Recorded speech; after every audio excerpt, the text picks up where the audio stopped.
सो क्या बोल रहे हैं हम कि जब हम स्ट्रक्चर ऑफ प्रोटीन्स करते हैं तो primary structure is the simplest structure. अगर सपोज हम लोग बोले कि जो एक हमने पढ़ा था कि प्रोटीन्स हैं उसमें जो सबसे छोटे यूनिट्स हैं वो अमाइनो एसिड्स हैं, right.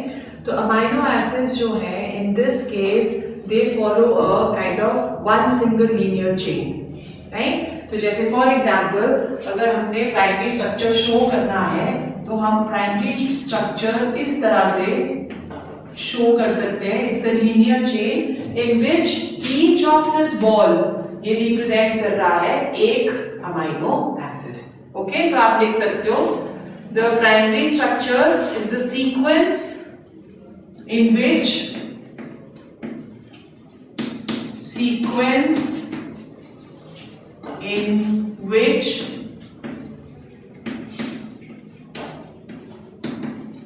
amino acids are linked in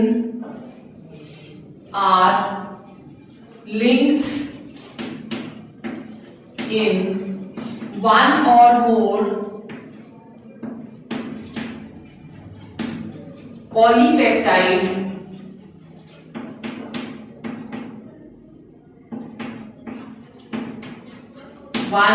more polypeptide chains of protein. Chains of protein.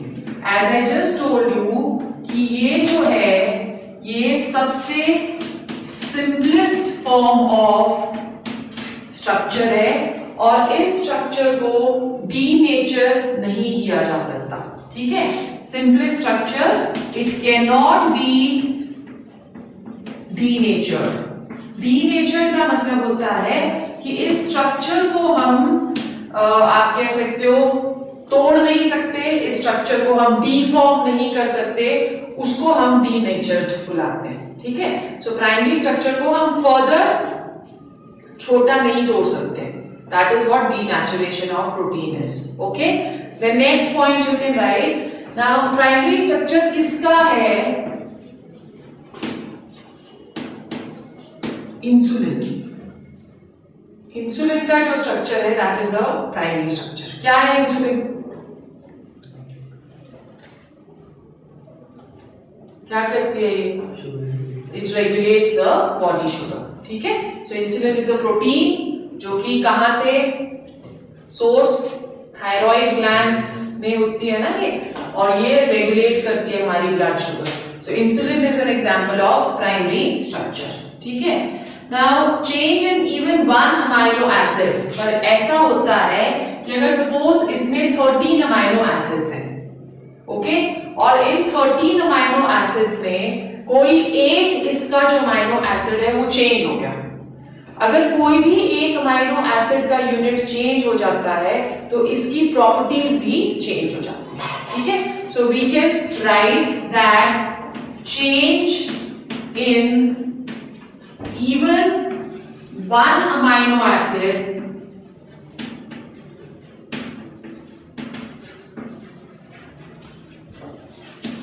changes the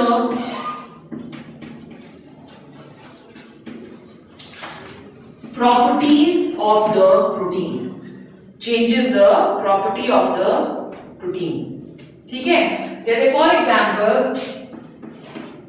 हम एग्जाम्पल लेते हैं हीमोग्लोबिन का। Haemoglobin constitutes of many amino acids, right. अगर इसमें से हीमोग्लोबिन क्या करता है? It carries oxygen to the body from the lungs and from the body it carries carbon dioxide to the lungs back, ठीक है। सो हीमोग्लोबिन जो है वो एक प्रोटीन है। कौन सी प्रोटीन है? उसमें ग्लोबिन इज द प्रोटीन। ये जो ग्लोबिन है इसपे बहुत सारे आप कह सकते हो अमाइनो एसिड यूनिट्स हैं। अगर उस अमाइनो एसिड यूनिट में से कोई भी एक अमाइनो एसिड यूनिट चेंज हो जाता है तो एक डिजीज कॉज होती है जिसे हम बुलाते हैं सिकल सेल एनीमिया, ठीक है ना, सिकल सेल एनीमिया। अब क्या होता है इसमें सिकल सेल एनीमिया में कि जब इसमें कोई एक प्रोटीन चेंज हो गई, कोई एक अमाइनो एसिड चेंज हो गया तो it is but obviously linkage change हो जाएगा।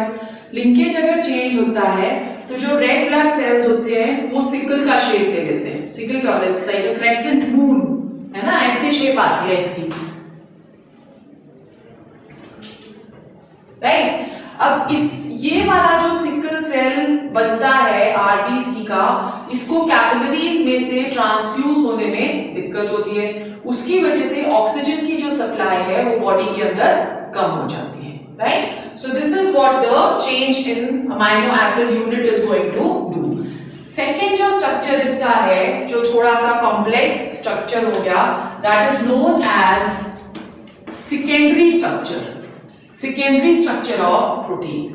It is a more complex structure than the primary structure. So लिखो इसमें, secondary structure is the manner in which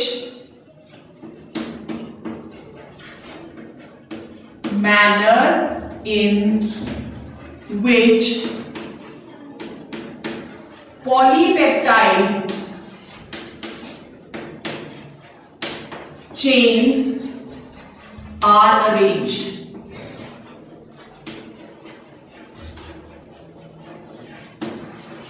Polypeptide chains are arranged. उसको हम secondary structure बुलाते हैं। सेकेंडरी स्ट्रक्चर दो तरह के होते हैं। द फर्स्ट वन, उसे हम बुलाते हैं अल्फा हेलिक्स स्ट्रक्चर, ठीक है, alpha helix structure. Alpha helix structure is like a spring wound around one rod. एक हमने ये रॉड ले लिए और रॉड के अराउंड जब हम स्प्रिंग करते हैं रोटेट, तो उसको हम लोग क्या बुलाते हैं? Helix. So it is an alpha helix structure. अब अल्फा हेलिक्स स्ट्रक्चर किस तरह से बनता है?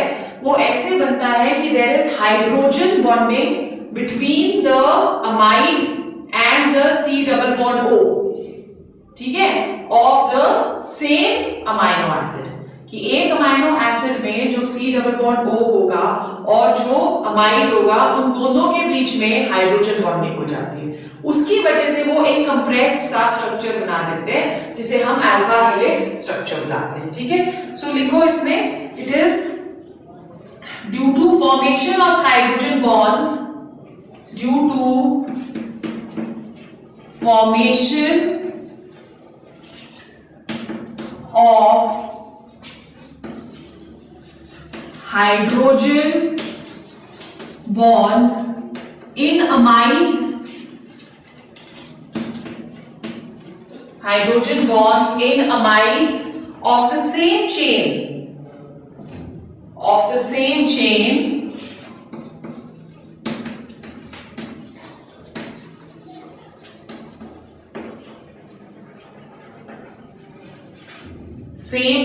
causing coiling to form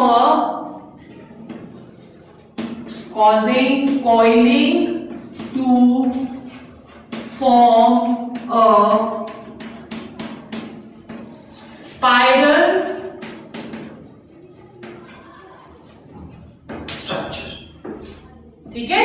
so it causes coiling, उसकी वजह से एक स्पाइरल स्ट्रक्चर जो है वो बन जाता है। तो जैसे फॉर एग्जाम्पल, अगर ये एक हाइपोथेटिकल हम बीच में रॉड ले रहे हैं, राइट, और हेलिक्स स्ट्रक्चर में क्या होगा?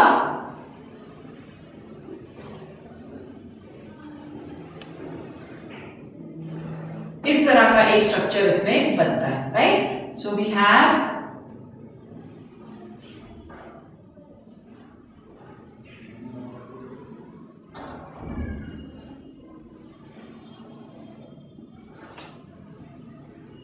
the structure, it looks like this, okay।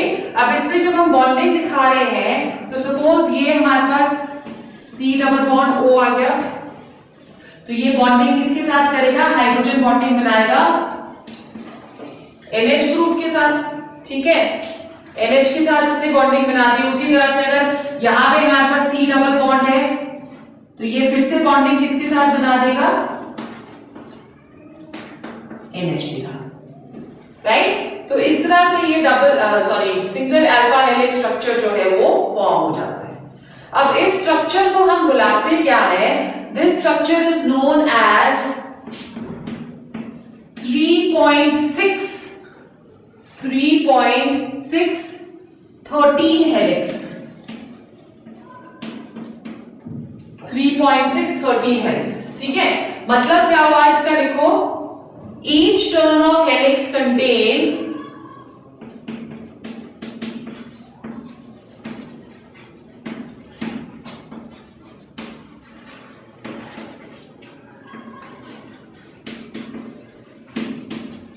each turn of helix contain approximately 3.6 amino acids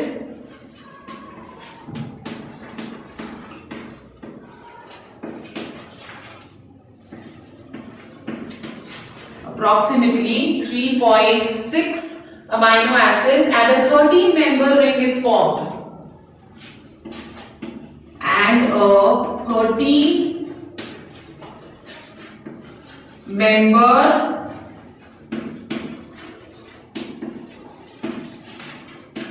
ring is formed due to hydrogen bonding.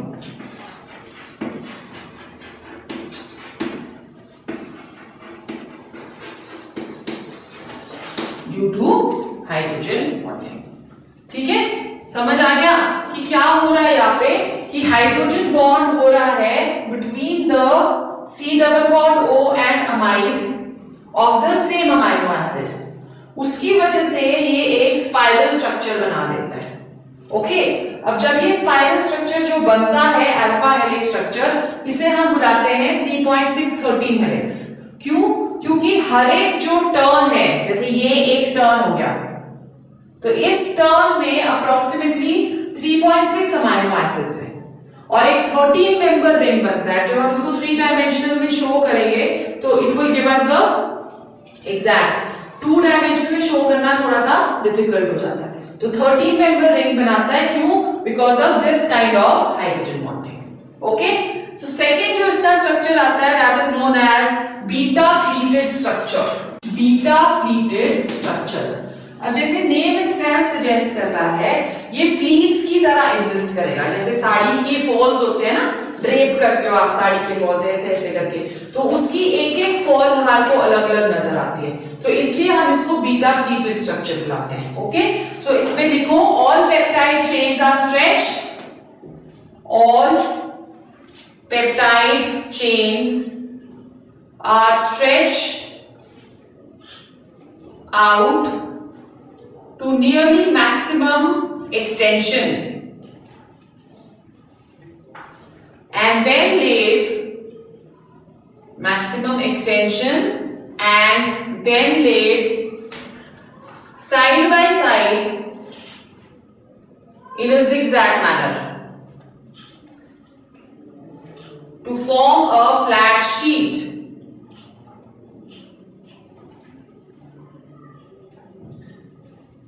Each chain is held to the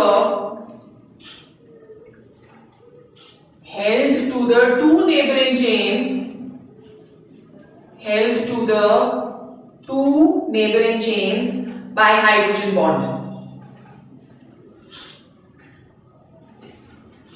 These sheets are stacked upon one another in the form of pleats. देखो इस तरह से कुछ इसका structure नजर आएगा।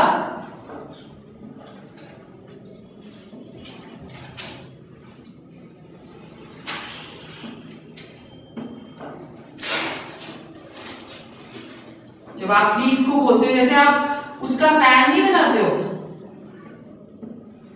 छोटे होते बनाते नहीं थे, ऐसे ऐसे उल्टा पुल्टा पैरेलल एंटी पैरेलल करके ऐसे आपके जो है वो प्लीट्स बन जाते हैं। फिर बस वैसे ही इसका स्ट्रक्चर होता है।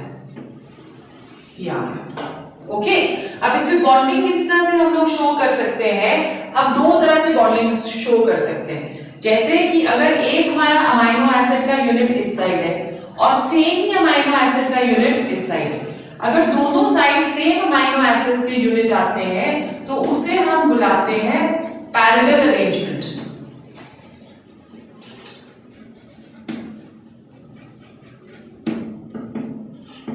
ठीक है, पैरेलल अरेंजमेंट जैसे फॉर एग्जाम्पल केराटिन में इस तरह का अरेंजमेंट प्रेजेंट है। क्लियर हो गया?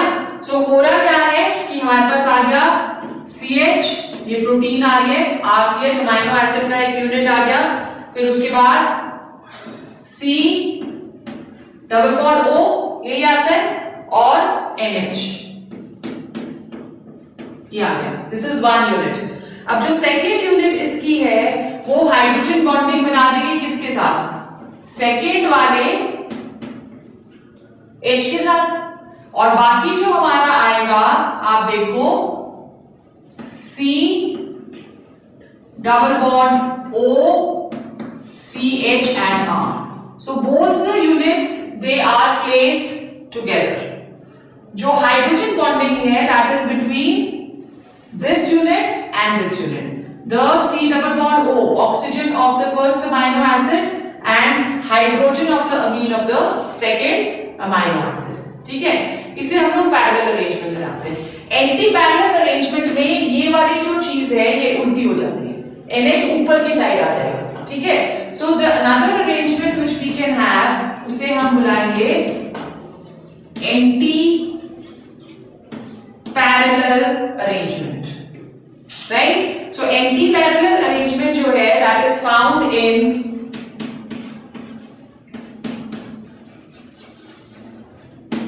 Silk protein. जो सिल्क बनता है, सिल्क के जो फाइबर्स होते हैं उसमें बीटा प्लीटेड स्ट्रक्चर का एंटी पैरेलल अरेंजमेंट प्रेजेंट रहता है। ठीक है, समझ आ गया? Then the third type of structure which we are going to do is the tertiary structure.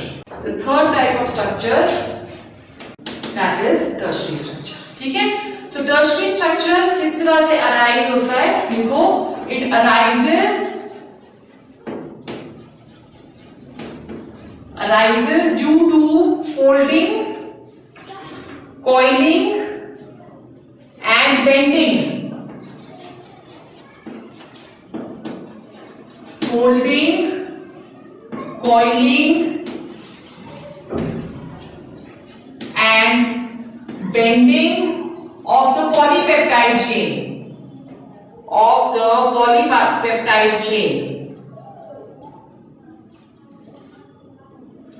ठीक है, it gives us the overall structure of the protein. Overall structure of the protein. ठीक है, जो कि बनता है by further folding of secondary structure. Further folding of secondary structure. ठीक है, जैसे for example we have fibrous proteins, पढ़े थे हमने, fibrous proteins and alpha keratin. Alpha keratin, fibrous जो प्रोटीन्स होते हैं उसमें हम बोल सकते हैं कि they have large helical content. मतलब जो अल्फा हेलिक्स स्ट्रक्चर हमने किया है उसके जैसा काफी स्ट्रक्चर्स फर्दर फोल्ड होते हैं to give us fibrous proteins. और फाइब्रस प्रोटीन्स हमने करे कौन कौन से थे? सिल्क किया था, फिर उसके बाद केराटिन किया था, केराटिन के बाद हमने हेयर, नेल्स, ये सारे, keratin is the protein which is found in hair and nails ना, तो ये सारे के सारे जो हैं उनके पास टर्शरी, ये टर्शरी स्ट्रक्चर है। ठीक है, और सेकंड टाइप ऑफ प्रोटीन्स जो हमने किए थे वो कौन से थे? Globular proteins. ग्लोबुलर प्रोटीन्स में पार्शियल हेलिकल कंटेंट है, it has partial helical content. क्यों? क्योंकि ग्लोबुलर प्रोटीन में हमने पढ़ा था कि एक बॉल की तरह होता है, इट्स लाइक अ मास। मैंने एक एग्जांपल भी आपको दिया था कि वूल का जो बॉल होता है, जैसे हम फाइबर्स में उसको कॉइल कर देते हैं, उसकी जो वूल है दैट इज द फाइबर। जब फाइबर को हम एक्सटेंसिवली कॉइल कर देंगे तो वो हमें ग्लोबुलर प्रोटीन दे देगा, ठीक है। सो इसमें पार्शियल हेलिकल कंटेंट होता है और फाइब्रस प्रोटीन में बहुत ज्यादा हेलिकल कंटेंट होता है। Then the fourth type of structure which we have, that is known as quaternary structure. This is the most complex form.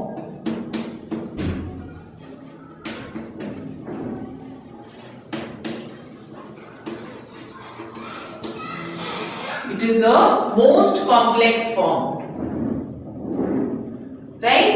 तो ये क्या करेगा, आप देखो, it refers to identification of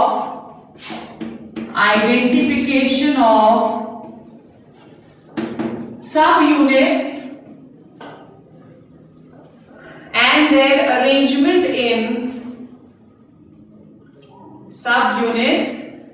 their arrangement in aggregate protein molecule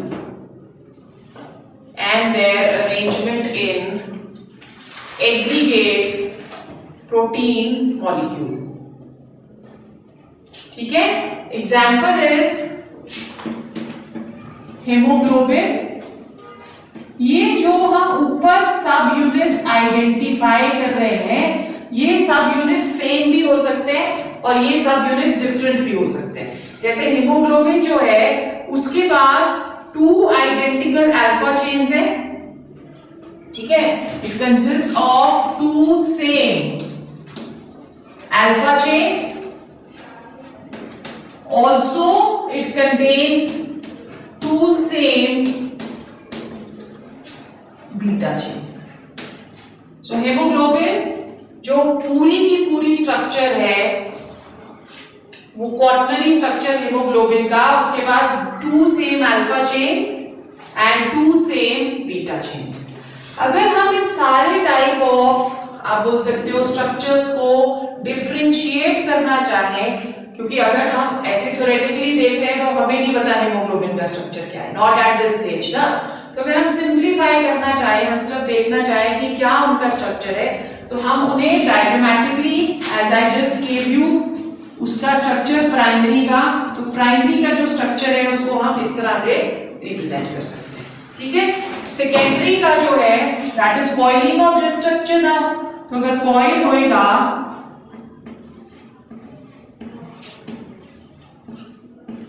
कुछ इसका structure ऐसे आना चाहिए जहां पे इसकी coiling of the structure is taking place.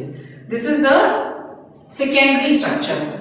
जो टर्शरी स्ट्रक्चर है उसमें further coiling can be shown. So आप देख रहे हो कि 2 हेलिक्स जो इसमें है उसको डबल कॉइलिंग इसमें हम शो कर सकते हैं। तो ये प्राइमरी स्ट्रक्चर हो गया, ये सेकेंडरी स्ट्रक्चर हो गया, ये टर्शरी स्ट्रक्चर हो गया, और जो सबसे कॉम्प्लेक्स है quaternary structure, that is extensive coiling which can be shown in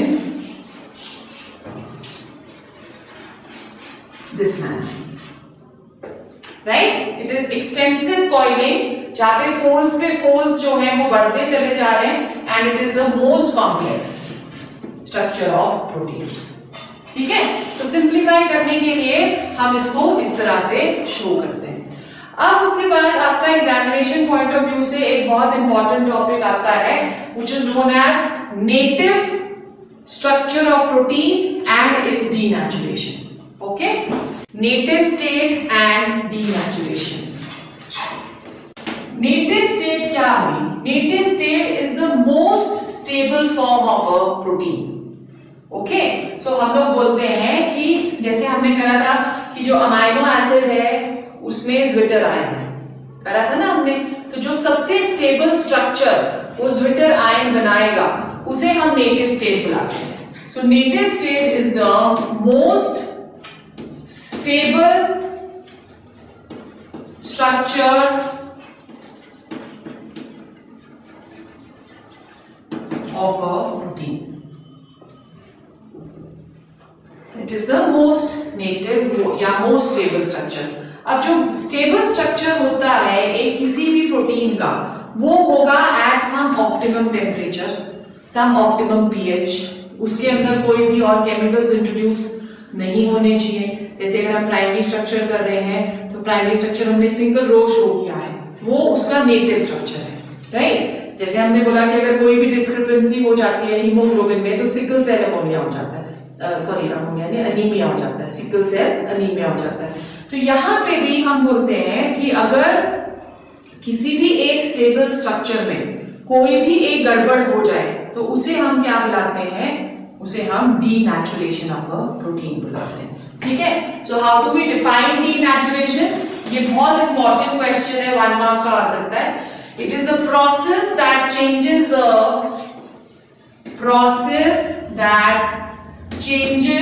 the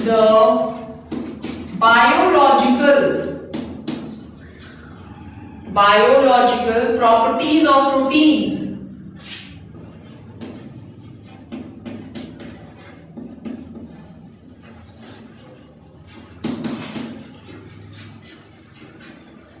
without changing their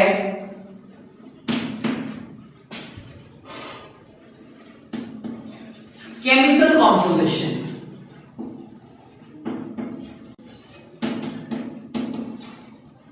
Without changing their chemical composition, उसे हम डीनेचुरेशन बुलाते हैं, ठीक है। अब क्यों डीनेचुरेशन होती है? Denaturation can occur due to change in pH, change in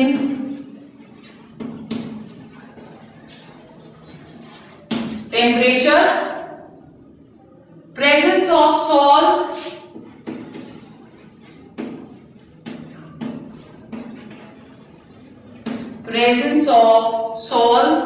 and certain chemical agents.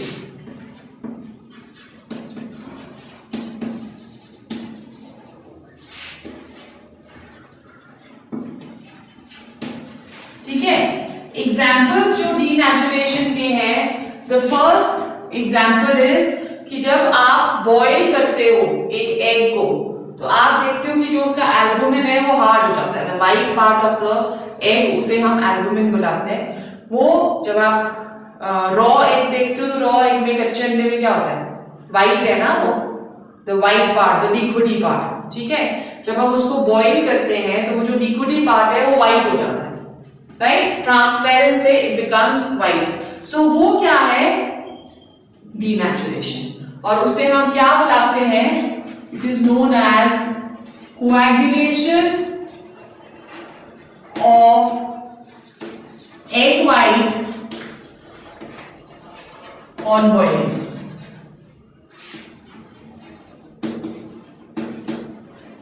Basically क्या कर रहे हैं हम इसमें, टेम्परेचर चेंज कर रहे हैं, ठीक है। सो जब टेम्परेचर चेंज होता है तो जो उस एग वाइट के प्रोटीन्स होते हैं उसकी हाइड्रोजन बॉन्डिंग में डिफॉर्मिटीज आ जाती है, जिसकी वजह से लाइक चार्जेस इकट्ठे आ जाते हैं और कोएगुलेशन जो है वो प्रोटीन की हो जाती है, ठीक है।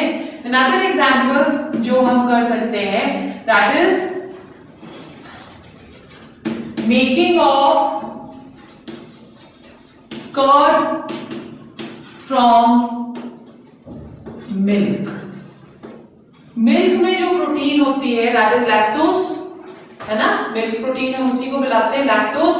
तो उसमें क्या होगा, जो लैक्टोस होता है वो उसमें एक बैक्टीरिया उस लैक्टिक एसिड के ऊपर एक्ट करता है और उसकी वजह से वो प्रोटीन जो है लैक्टोस उसमें डिफॉर्मिटीज आ जाती हैं और कर्डलिंग हो जाती है, ठीक है। Third example which we can take is making of cheese on addition of lemon in milk। ऐसे बनाते हैं ना हम पनीर, दूध गर्म करते हैं और उसके अंदर विनेगर या लेमन जो है वो डाल देते हैं और जो सिट्रिक एसिड लेमन के अंदर होती है वो क्या करेंगी, ग्लोबुलर प्रोटीन्स को फाइब्रस प्रोटीन्स में चेंज कर देती है। ठीक है, सो लेमन जब डला तो it changes globular protein of the milk to fibrous proteins. So this process that is known as denaturation. Clear हो गया? The next topic which we are going to do is enzymes. Enzymes हम बहुत ज्यादा detail में अभी नहीं करेंगे क्योंकि नेक्स्ट चैप्टर में एंजाइम बहुत ही ज्यादा डिटेल में है। सो अभी हम थोड़ा सा शॉर्टकट मार रहे हैं इसमें। ओके, मैकेनिज्म्स वगैरह नहीं करेंगे, we will only do certain idea of enzymes. क्या होते हैं एंजाइम्स, पता है आपको? दे आर, हमने सरफेस केमिस्ट्री में भी करा हुआ है थोड़ा सा कि enzymes they are biological catalyst जो कि हमारी बॉडी की रिएक्शन को 10 मिलियन टाइम्स इंक्रीज कर देता है। Otherwise at a normal pace जब हमने एक मील खाया है, रेगुलर मील का मतलब हुआ 2 चपाती, 1 कटोरी दाल, सब्जी और थोड़ा सा दही, अगर विदाउट एंजाइम्स उसको बॉडी डाइजेस्ट करने की कोशिश करेगी तो कम से कम 50 घंटे लगेंगे। ठीक है, और हम हर 2 घंटे के बाद खाते हैं। सो दैट मीन्स जो एंजाइम्स है वो हमारी बॉडी एक्टिविटी को 10 मिलियन टाइम्स ज्यादा इंक्रीज कर देती है। जब हम लोग कैरेक्टरिस्टिक्स एंजाइम्स के देखते हैं तो हमने ऑलरेडी पढ़ा हुआ है कि एंजाइम्स हमारी बॉडी में एक एसेंशियल पार्ट है जो कि बहुत ही you can say little quantity में बॉडी के अंदर प्रेजेंट रहता है। Okay, number 2, these enzymes they are responsible for increasing the metabolism of our body by digesting the food. ठीक है, number 3, they are highly specific in nature. कैसे कि अगर suppose हमारे पास माल्ट शुगर है, माल्ट शुगर को हम बुलाते हैं माल्टोस। ओके, माल्ट शुगर को जब हम you can say single arrow करो in presence of maltase, this is the enzyme, तो ये माल्टोस को चेंज करती है into 2 molecules of glucose। ये हमने कार्बोहाइड्रेट्स में भी पढ़ा है कि माल्टोस जो है that is formed by the combination of 2 molecules of glucose। ठीक है, तो माल्टेस जो है वो सिर्फ माल्टोस को ही कैटलाइज कर सकती है, It cannot catalyze any other sugar। उसी तरह से मिल्क शुगर है, लैक्टोज, उसे लैक्टेज ही कैटलाइज करेगी to break into glucose plus lactose. ठीक है, उसी तरह से हम बोलते हैं कि हमारे पास कोई प्रोटीन है, प्रोटीन को कैटलाइज करने के लिए हमारे पास बहुत सारी वो रहती है एंजाइम्स, जैसे पेप्सिन हो गई, पेप्सिन इसे कन्वर्ट करेगी into smallest units of proteins which are amino acids. ठीक है, उसी तरह से another protein can be catalyzed by trypsin। so जिसमें भी इन लगता है एंड में वो सारे प्रोटीन को कैटलाइज करते हैं, और जिसमें भी एज लगेगा वो सारे शुगर को करते हैं। जैसे ग्लूकोज को जब एथाइल अल्कोहल में कन्वर्ट करते हैं ब्रूरीज में तो हम यूज करते हैं invertase. Invertase is also an enzyme.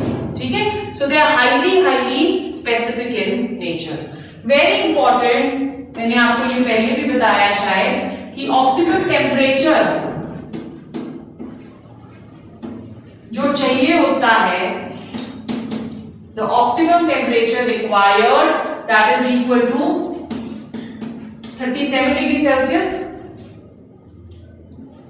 है ना, और pH जो इसके लिए चाहिए that is approximately 7 or near to 7। अगर ऑप्टिमम टेम्परेचर 37 डिग्री से ज्यादा होगा तो मेटाबॉलिज्म में फर्क पड़ता है, और pH भी अगर कम या ज्यादा होगा तो हमारी बॉडी के एसिडिक कंटेंट और अल्कलाइन कंटेंट में फर्क पड़ता है। Okay, so these are the characteristics and little introduction about enzymes. Mechanisms जो इसके हैं वो हमने नेक्स्ट चैप्टर में डिटेल में करने हैं, ठीक है। वैसे हमने किया भी है, लॉक एंड की एंड एंजाइम सबस्ट्रेट मैकेनिज्म हमने सरफेस केमिस्ट्री में ऑलरेडी किया भी हुआ है, पर थोड़ा सा हम और करेंगे हमारे नेक्स्ट वाले चैप्टर में कि कैसे ये एंजाइम्स वाला जो मैकेनिज्म है वो ड्रग्स को और मेडिसिन को हमारी बॉडी के ऊपर किस तरह से यू कैन से इफेक्ट करने में हेल्प करता है, ठीक है। Then we come to another topic जो आपका एग्जामिनेशन पॉइंट ऑफ व्यू से इंपॉर्टेंट है, 1 मार्क का क्वेश्चन ही इस वाले सेक्शन में से भी आ सकता है, दैट इज विटामिन्स। विटामिन्स क्या होते हैं? विटामिन्स देखो, these are not produced by the body, these are not produced by the body and have to be supplied in very small amounts in diet to perform specific biological functions. Specific biological functions, ठीक है। अब ये जो vitamins है इनकी अगर हमारी body के अंदर डेफिशिएंसी हो जाए, इन टोटल मैं बात कर रही हूँ, हम लोग अलग अलग विटामिन्स को भी पढ़ेंगे, बट इन टोटल अगर हमारी बॉडी के अंदर विटामिन्स की डेफिशिएंसी हो जाती है तो उसे हम बुलाते हैं ए विटामिनोस, या avitaminosis, this is known as deficiency.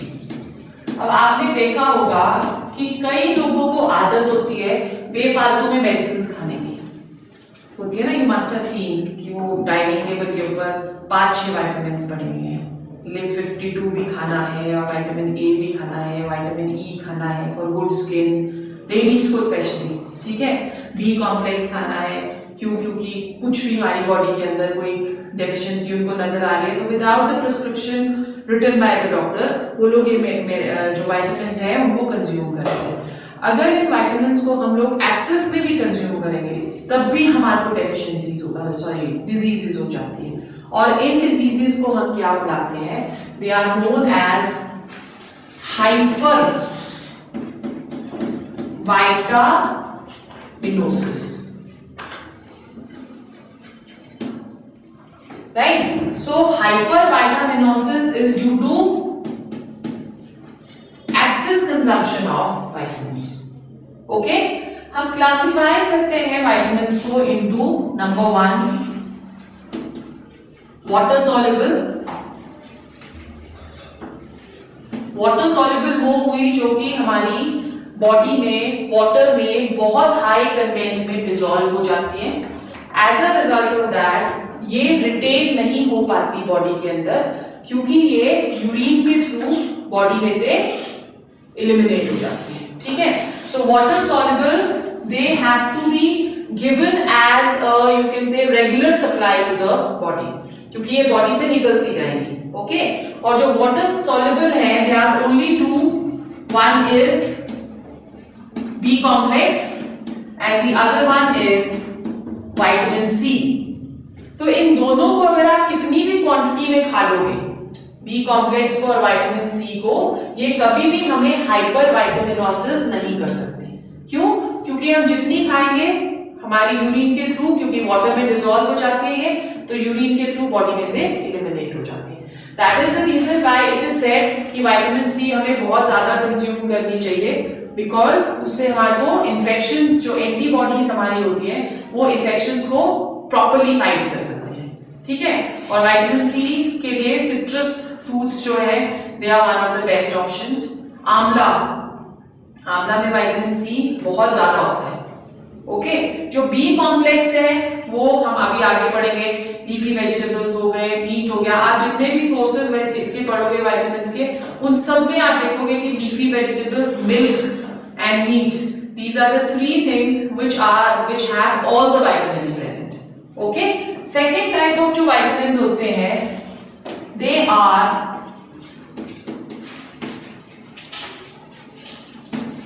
Fat soluble. Fat soluble मतलब कि ये डिसॉल्व होते हैं फैट में, राइट। तो ये बॉडी काफी टाइम तक रिटेन कर सकती है। और जनरली जो फैट सॉल्युबल होते हैं ये आप कह सकते हो कि स्टोर होते हैं, they are stored in the liver,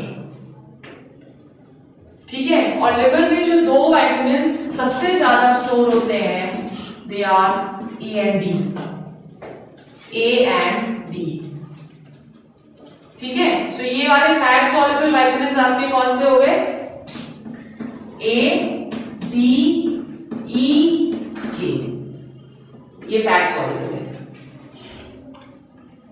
ठीक। So we are going to make a table of all the vitamins जिसमें उसके सोर्सेस और deficiency diseases which are important. So let's go on to the first one. First one is vitamin A, right? Vitamin A, right? So vitamin A को हम लोग क्या बुलाते हैं? It is known as retinol, ठीक है। Sources इसके is found in butter, carrot. Basically जो ये विटामिन ए होता है ये हमारी बॉडी में, मतलब हमारी बॉडी इसको यू कैन से सिंथेसाइज कर सकती है with the help of a substance या with the help of a chemical which is known as carotene. तो जिसमें भी सोर्सेज जिसमें कैरोटीन बहुत ज्यादा प्रेजेंट होती है उसकी कंजम्पशन से बॉडी विटामिन ए खुद से सिंथेसाइज करती है। जैसे फॉर एग्जांपल कैरेट, कैरेट के अंदर कैरोटीन बहुत ज्यादा है। सिमिलरली जब आप लीफी वेजिटेबल्स भी ले रहे हो तो आपने देखा होगा कि जो कभी अगर आप वेजिटेबल्स लेने गए हो तो कुछ लोग जो होते हैं सनकी जिसे बोलते हैं, सनकी तो नहीं, वैसे तो दे आर सेंसिबल, वो डार्क ग्रीन कलर के पत्ते जो है उनको ढूंढते हैं। बिकॉज जो डार्क ग्रीन कलर के लीफी वेजिटेबल्स होंगे, whether it is spinach, whether it is methi, whether it is ये आजकल मस्टर्ड आया हुआ है बहुत ज्यादा मार्केट में, तो जो डार्क ग्रीन वेजिटेबल्स के पत्ते होते हैं या डार्क ग्रीन पत्ते होते हैं उसमें कैरोटीन ज्यादा होती है। तो उस कैरोटीन से body can easily synthesise vitamin A, okay. उसके अलावा बटर कैरेट के अलावा it is present in green leafy vegetables, okay. Deficiency इसकी नाइट ब्लाइंडनेस कॉज करती है, रात को दिखता नहीं, या एक और डिजीज होती है which is known as xerophthalmia,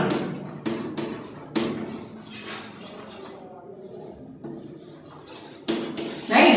xerophthalmia में it is the hardening of the cornea, cornea इसमें बहुत ज्यादा हार्ड हो जाता है, राइट। तो उससे भी ब्लाइंड होने का खतरा रहता है। सो विटामिन ए आपको आजकल तो ये सारी चीजें प्रेजेंट है, बटर तो खैर सारे साल ही प्रेजेंट होता है, आजकल कैरेट बहुत है, ग्रीन लीफी वेजिटेबल्स बहुत है, तो इसको आपको ज्यादा से ज्यादा इंक्लूड करना चाहिए अपनी डाइट में, okay.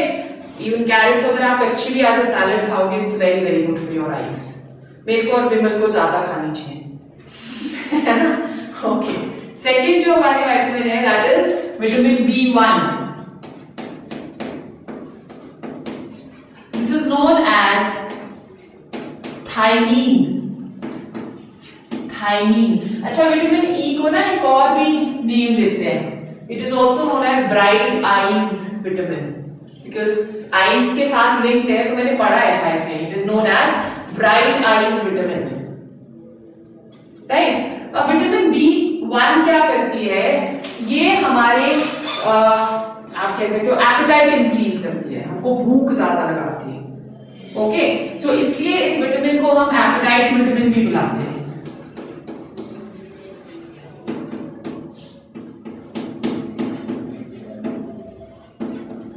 It is also known as appetite vitamin. Vitamin B1 के जो सोर्सेज हैं they are milk, pulses, white bran. White bran पता है आपको क्या होता है? जो व्हीट होता है ना, व्हीट चोखर जिसे बुलाते हैं। जब आप आटा छानते हो तो आटे का जो नॉट द आटा, द बूरा ब्राउन कलर का हस्क जो उसमें से निकलता है, दैट इज व्हाइट ब्रैन या व्हीट ब्रैन। उसमें भी B1 बहुत होता है। तो जो चक्की का आटा होता है उसको जनरली हम लोग छान के नहीं भूनते, सो दैट उसके अंदर वो जो रफेज है वो उसी के अंदर रह जाए। ओके, सो ये डाइटिशियन अगर किसी को बनना है तो ये सारी चीजें उसमें आपको सिखाई जाती है। ओके, सो पल्सेस हो गया, ये हो गया। फिर उसके बाद सी फूड में भी बहुत है। सी फूड फिश तो है ही है, इसके अलावा बड़े सारे होते हैं। प्रॉन हो गया, क्रैब हो गया, लॉबस्टर्स हो गए, this is all sea food. Okay, इसकी जो डेफिशिएंसी है, दिस कॉजेज बेरी। ये जो बेरी है ये दो तरह की होती है। One is wet beri and the other one that is dry beri. जो वेट बेरी होती है, this affects the cardiovascular system of the body. मतलब जो हमारा हार्ट है उसके ऊपर ये इफेक्ट करता है, तो हार्ट डिजीज उससे हो सकती है।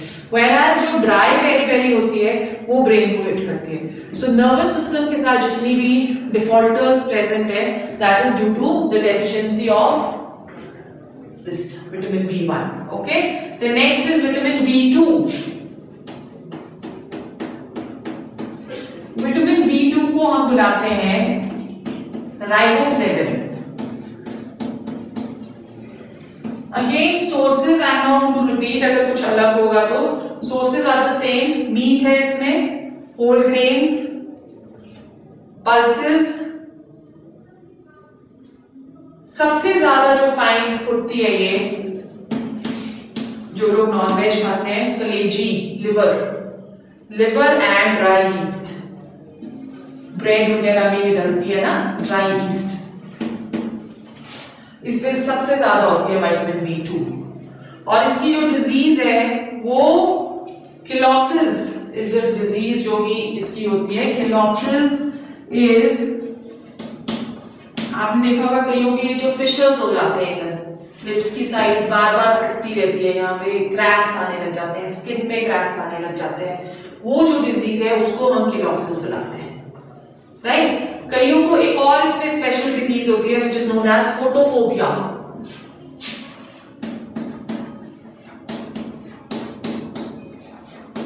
फोटोफोबिया में जो ये आईलिड्स होती है ना, ये बहुत हो जाती है rough, that is photophobia, that is the disease.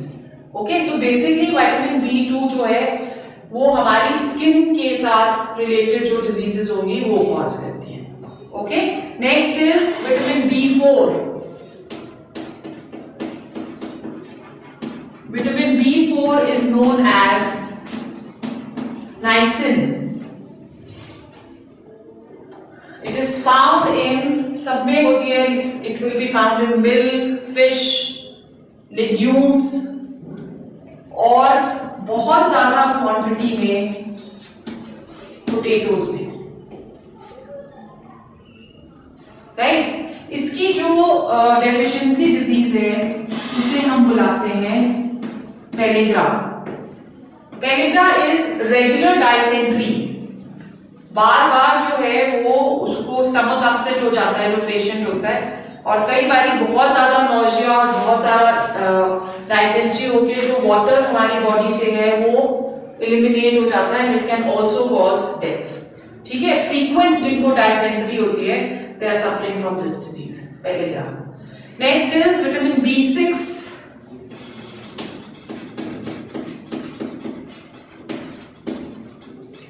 Vitamin B6 को हम लोग बुलाते हैं pyridoxine.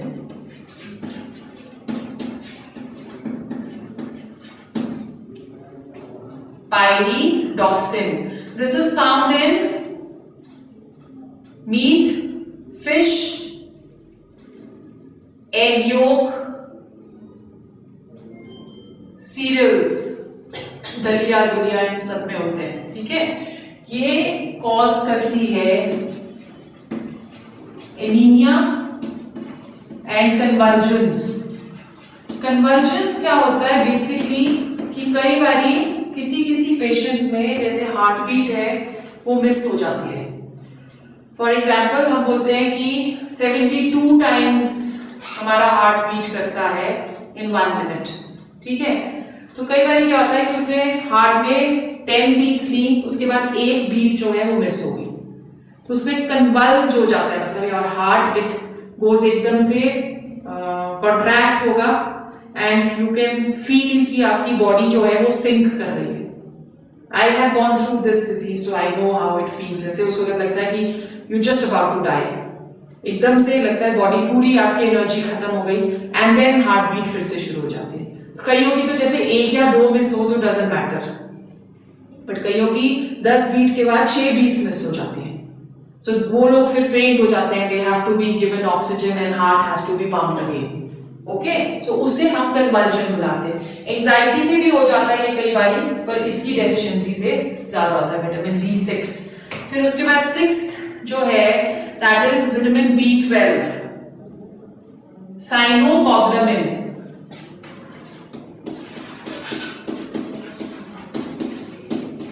is cyanocobalamin.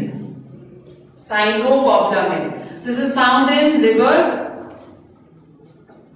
cheese, milk and eggs. It again causes a kind of anemia only, जिसमें RBCs कम हो जाते हैं बॉडी के अंदर, pernicious anemia.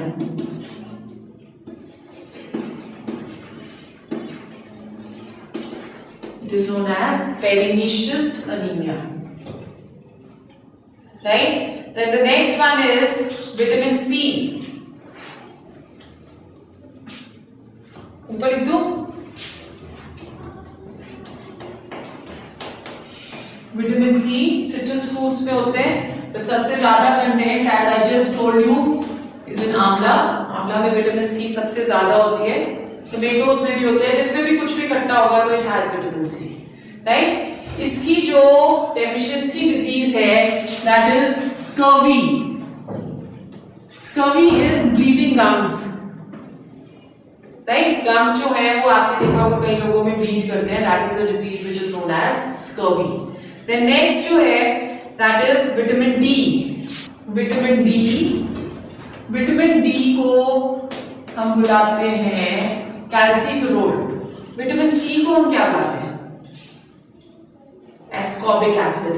This is known as ascorbic acid, right.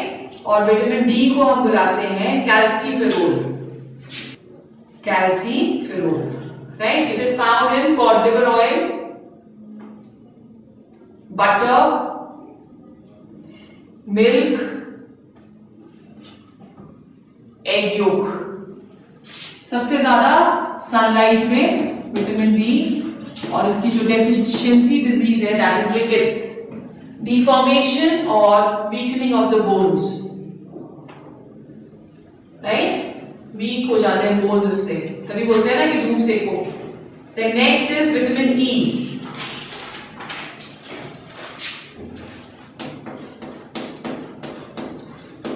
Vitamin E is known as tocopherol.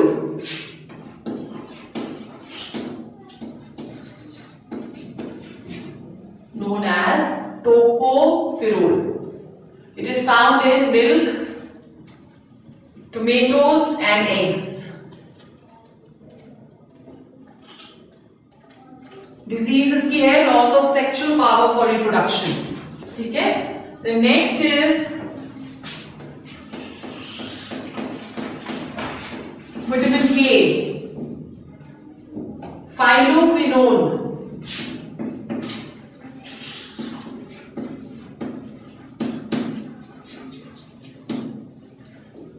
Phylloquinone,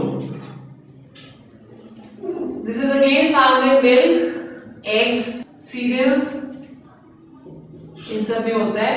और इसकी जो deficiency disease है that is haemorrhage, blood clot नहीं होता।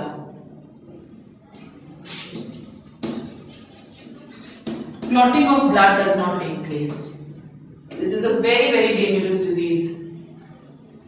Okay? और इस डिजीज को हम लोग मेरे ख्याल से फाइलोक्यूटोसिस भी बुलाते हैं, किसी बुक में है फाइलोक्यूटोसिस, जिसमें ब्लड क्लॉट ही नहीं होता। Then the last vitamin is vitamin H. It is known as biolin.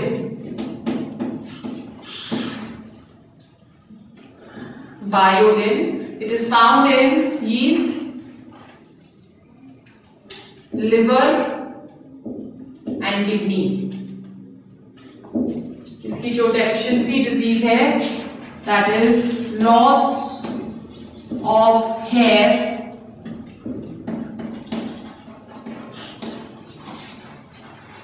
Paralysis भी हो सकता है इससे। ओके, सो आज हम यहीं तक करते हैं।